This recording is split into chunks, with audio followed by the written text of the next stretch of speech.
Olá, sexto ano, bom dia, tudo bem com vocês? Aqui é a professora Nayara e nós vamos aqui nessa videoaula tratar aqui das páginas 67 a 75 do livro Gêneros, Leitura e Análise. Vamos fazer a leitura dos poemas O Patinho Feio e Convite. Vamos falar da proposta de produção textual que foi passada e também vamos fazer a leitura do artigo de divulgação científica E se não existisse esgoto, e fazer a correção das atividades sobre esses textos, tá bom? Qualquer dúvida, eu estou disponível no plantão das 7 às 11. Não deixe de tirar foto e mandar para o e-mail maxtayara@yahoo.com das suas atividades antes de fazer a correção, certo? Qualquer dúvida, pode mandar para mim. Estou aí no horário do plantão disponível. Vamos aqui, Patinho Feio. O Patinho Feio é um poema aí de Ademir Assunção. Era o mais feio de todos. Só fazia atrapalhadas, nem cantar ele sabia, nadava que nem um louco, se brincava ninguém entendia. Tentou fazer amizades, tentou uma, duas, 3 vezes. Tiraram sarro dele, diziam que era o avesso. Um dia o patinho cansou, comprou um bilhete para a lua. Já era tempo futuro, mudar de planeta foi como atravessar a rua. De cima ele olhava tudo e via como aquilo era estranho. Um planeta cheio de gente, gente que anda, fala, mas não sente. Por que o patinho feio era considerado o avesso? Porque ele era o quê? Diferente, né? Porque ele não fazia aquilo que os integrantes dos grupos para os quais tentou entrar faziam normalmente. Por isso ele era o quê? Considerado avesso, né? Vai dizendo assim, ele só fazia atrapalhadas, ele não sabia cantar, ele parecia um louco, né? Nadava que nem um louco, tiravam sarro dele, porque ele era diferente, porque ele era do avesso, né? 2. O que teria motivado o patinho feio a decidir ir para a lua? Justamente porque ele não se encaixou, né, nos grupos, ele era o que? Excluído, ele era alvo de chacota, né? Então, o fato de ele ter tentado fazer amizade e não ter conseguido, tornando-se até alvo de brincadeiras maldosas por parte dos outros. O que significa dizer que mudar de planeta foi como atravessar a rua? Quer dizer que foi fácil? Né? Espera-se que vocês compreendam que o verso quis dizer que a mudança foi feita fácil e rapidamente, assim como atravessar a rua, pois o patinho vive em um tempo posterior ao nosso. Veja só, fala bem aqui, já era tempo futuro. No futuro. Essa atitude demonstra toda a insatisfação do patinho feio com a sua condição aqui na Terra. E aí ele foi para a Lua. Ao ler o poema, você provavelmente faz uma pequena pausa no final de cada linha ou verso. Essa pausa se acentua em razão da rima, ou seja, da semelhança sonora que há no final dos versos. Com base nessa observação, cite alguns pares de rimas do poema lido. Aqui temos algumas sugestões, né? Sabia e entendia, lua, rua, gente, sente e tem outros aqui também, tá? E você pode ir colocando aqui lua, rua, gente sente, né? Já foi falado. Sabia, entendia, enfim. Vamos aqui para a quinta questão. Comente o verso. Gente que anda, fala, mas não sente. Explique para mim o que esse verso quer dizer. Gente que anda, fala, mas não sente. Trata ali justamente das pessoas que maltratavam, né, humilhavam, excluíam aí o patinho, né? Julgavam louco, né, estranho do avesso. Então é uma crítica que o eu lírico faz aos homens que, segundo ele, embora tenham a capacidade de andar e falar, são incapazes de cultivar sentimentos positivos em relação ao seu semelhante, ideia que é comprovada com a condição do patinho feio enquanto vivia na terra. Na Grécia Antiga, o poema foi a forma predominante de literatura. Os 3 gêneros, lírico, dramático e épico, eram escritos em forma de poesia, tá? Então, quando nós tínhamos lá na antiguidade, né, todos os gêneros, eles eram escritos, né, os 3 gêneros aí principais, lírico, épico e dramático, eles eram escritos em forma de poesia, tá? Poema. 4. Texto 4. Convite. Poesia. É brincar com palavras como se brinca com bola, papagaio, peão.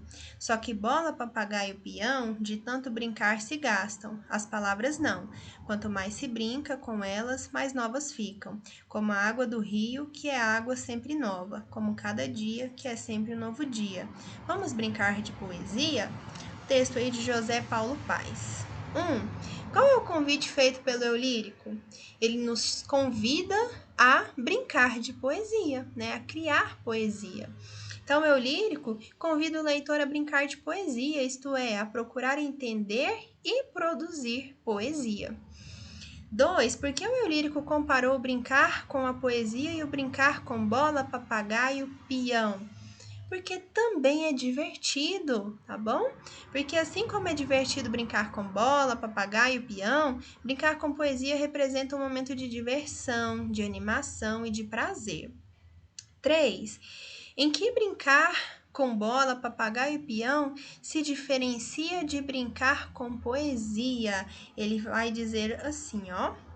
Só que bola, papagaio e peão, de tanto brincar, se gastam. A poesia, as palavras, não, tá? Então, a diferença está no fato de que a bola, o papagaio e o peão se desgastam com o tempo, ao contrário das palavras, que sempre se renovam.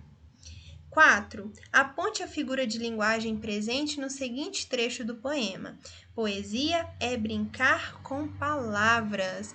Aqui nós temos uma figura de linguagem comparativa, de comparação, que faz uma relação ali entre a poesia e o brincar, só porque eu não tenho o conectivo, né? O como. É uma comparação, mas sem esse conectivo. Nós temos a metáfora, tá? A figura de linguagem presente no trecho é a metáfora. Nós estudamos as figuras de linguagem no início do 3º bimestre, no final do 2º e no início do 3º bimestre, lá no livro de vocês, nas páginas, salvo engano, 196, 197, tá? A figura de linguagem presente no trecho é a metáfora. 5. Por que as palavras jamais se desgastam, ao contrário dos brinquedos materiais? Pessoal, a nossa língua, nós utilizamos ela constantemente, né? E ela se desgasta? Muito pelo contrário, ela se renova porque as palavras ganham novos significados, surgem novas palavras, novas significações, e nós não deixamos de utilizar a linguagem, a nossa língua, né? Então, diferentemente da bola, o papagaio, o peão, que representam sempre a mesma brincadeira, as palavras representam referentes variados, conforme aquilo que o eu lírico pretende apresentar ao leitor, o que demonstra sua força de renovação. Tá? Então, as palavras vão ganhando novos significados, novos sentidos, elas vão sendo ressignificadas. E aqui nós temos a proposta de produção textual da semana passada. Ao longo do tempo, vários poetas se prenderam a um tema muito interessante, o amor. Da Bíblia aos poetas de hoje, o amor sempre foi assunto recorrente. Também, quem nunca sentiu amor? No mundo inteiro, as pessoas se identificam com esse sentimento, por isso que muitos poemas, mesmo escritos há muitos anos, permanecem incrivelmente atuais. Veja, por exemplo, como se expressou o poeta português Manuel Maria Barbosa do Bocage no século XVIII. Nascemos para amar. Nascemos para amar a humanidade, vai tarde ou cedo aos laços da ternura. Tu és doce e atrativo a formosura, que encanta, que seduz, que persuade. Enleia-se por gosto a liberdade, e depois que a paixão na alma se apura, alguns então lhe chamam desventura, chamam-lhe alguns então felicidade. Qual se abisma nas lômbregas tristezas, qual em suaves júbilos discorre, com esperanças mil na ideia acesas. Amor ou desfalece, ou para ou corre, e segundo as diversas naturezas, um porfia, este esquece, aquele morre.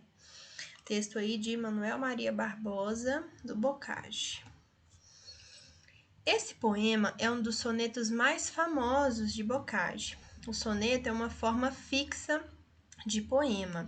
Ele sempre é composto de 14 versos, que em geral se dividem em 2 estrofes de 4 versos e 2 de 3 versos, ou seja, 2 quartetos e 2 tercetos. Além disso, os versos sempre são rimados, como você observa nesse soneto de Boccaccio. É interessante notar também que nos sonetos o último verso, conhecido como chave de ouro, concentra a ideia principal do poema ou deve concluí-lo de forma a atrair a atenção do leitor. Qual a proposta? Você vai construir um soneto, esse poema com forma fixa, 2 quartetos e 2 tercetos, tá? Tem que ter 14 versos, dedicado a alguém que você ama. Pode ser qualquer pessoa. Ah, professora, nós já fizemos um poema para a pessoa que a gente ama. Escolha outra pessoa, sua mãe, seu pai, seu irmão, enfim, um amigo, tá? Então, com o auxílio do professor, a sua turma ou toda a escola pode criar o Correio do Amor, né? Você pode entregar aí esse poema, tá, para a pessoa. Depois de tirar a foto e mandar para mim. Planejamento. O que você gostaria de dizer à pessoa que você ama? Que importância essa pessoa tem para você? Por que é bom passar longas horas na companhia dela? Quais adjetivos poderiam ser usados? Quais substantivos você empregaria em seu soneto? Atente para o fato de que o emprego da linguagem figurada é uma estratégia bastante útil para a criação de imagens poéticas. Então, são perguntinhas que vão orientar você aí na construção do seu texto, do seu poema. Depois do seu soneto pronto, você vai observar. O poema produzido está escrito em forma de soneto? Tem que estar em forma de soneto, tá bom? Uma forma fixa, estrutura fixa. O poema apresenta musicalidade, ritmo, rima, metrificação e figuras de linguagem. A presença de substantivos variados para se referir à pessoa a qual se destina o poema. Os adjetivos para qualificar essa pessoa foram utilizados adequadamente? São questões que você vai avaliar no seu texto e vai ver se precisa melhorar. Agora, o último texto é o artigo de divulgação científica, já no capítulo 7. O artigo de divulgação científica no cotidiano. Essa é a apresentação aí do gênero, né?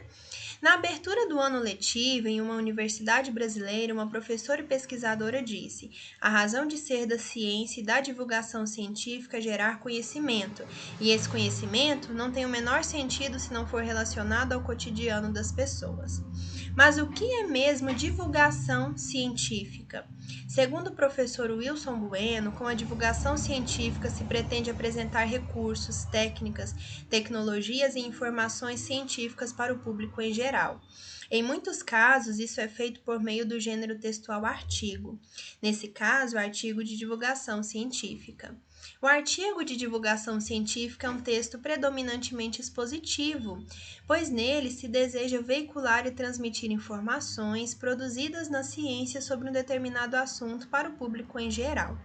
Mais desejoso por esse conhecimento, seja por curiosidade ou para obter informações específicas para resolver situações da vida cotidiana.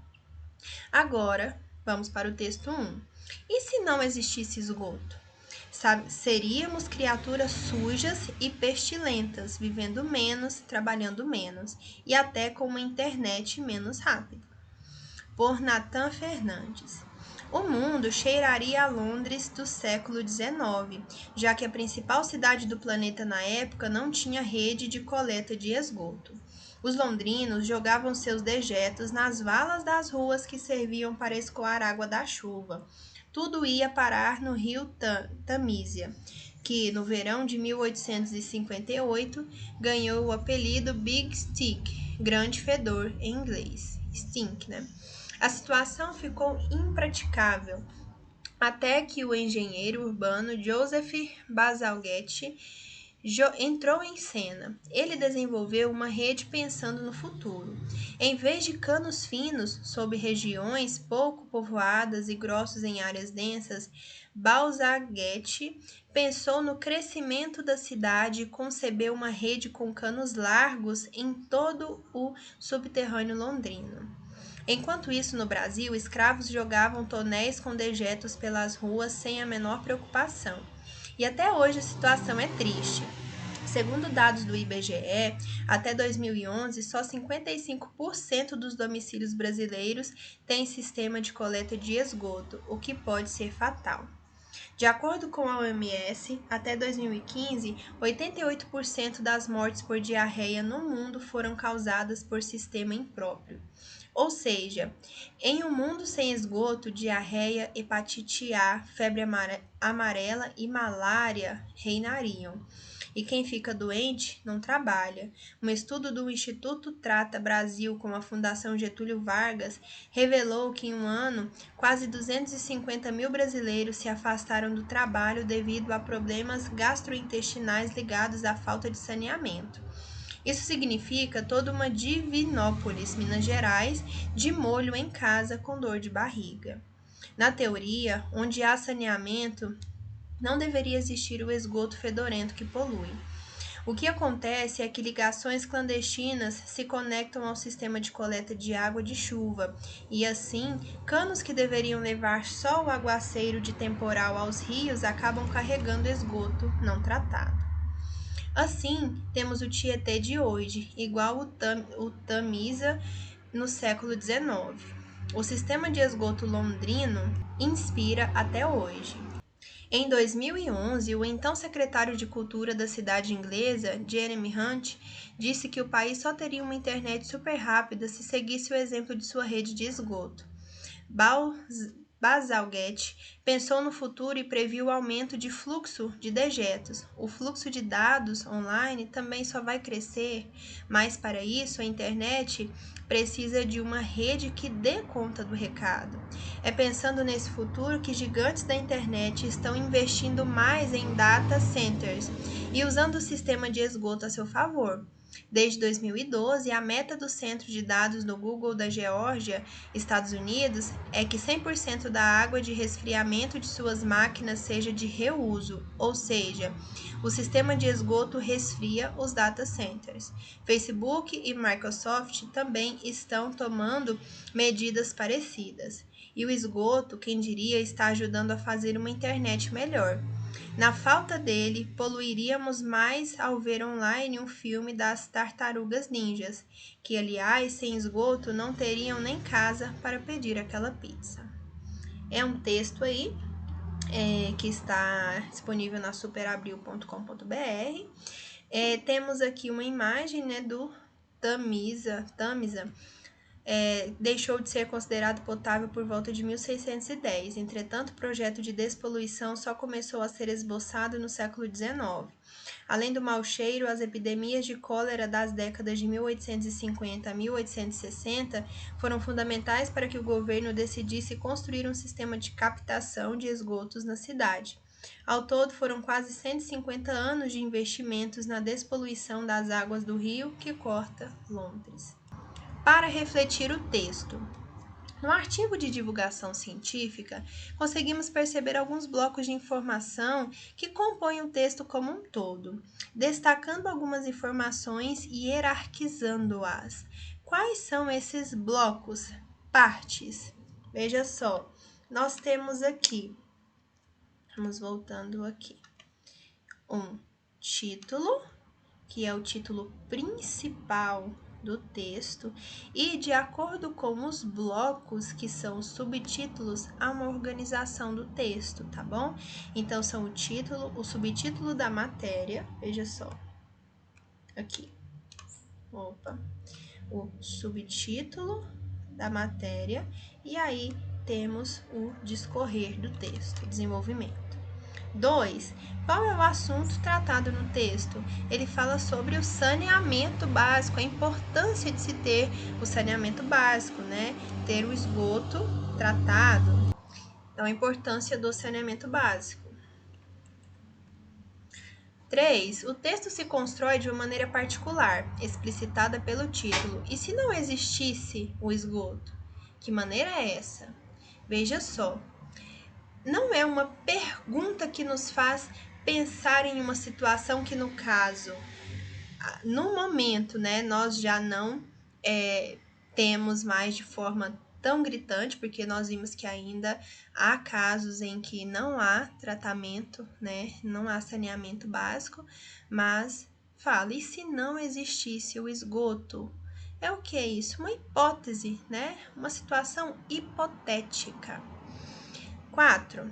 Qual é a possível e provável intenção do autor do texto em análise? Vamos ver. O artigo de divulgação científica tem como objetivo informar, né? Um texto essencialmente expositivo. Então, o autor tem a intenção de motivar, atrair o leitor por meio da curiosidade, do entretenimento, uma vez em que o texto está veiculado na revista Super Interessante, que atrai um público jovem e leigo. 5. Com a leitura do texto, é possível saber quais partes pertencem de modo característico à academia científica e quais aos jornalistas. As informações que são tratadas de maneira objetiva, sustentadas por demonstrações e comparadas aos moldes científicos, são características da academia científica. Aquelas informações científicas são da academia científica. Já a utilização de uma linguagem não técnica, clara e mais acessível, que vem explicando ali esses moldes científicos, né, são mais acessíveis a um público diversificado e leigo, é uma característica do jornalismo. Então, a junção aí dessas duas formas, né, de expressão. 6. Como podemos apreender o caráter didático do texto, ou seja, elementos linguísticos e textuais que visam a facilitação da compreensão do leitor? O texto é didático por lançar mão de uma linguagem acessível.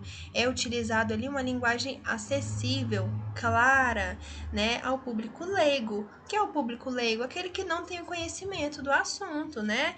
A ausência de jargões ou de um detalhamento excessivo. Jargões são palavras, expressões que somente um grupo específico vai compreender. Então, o artigo de divulgação científica vem romper com isso, tá?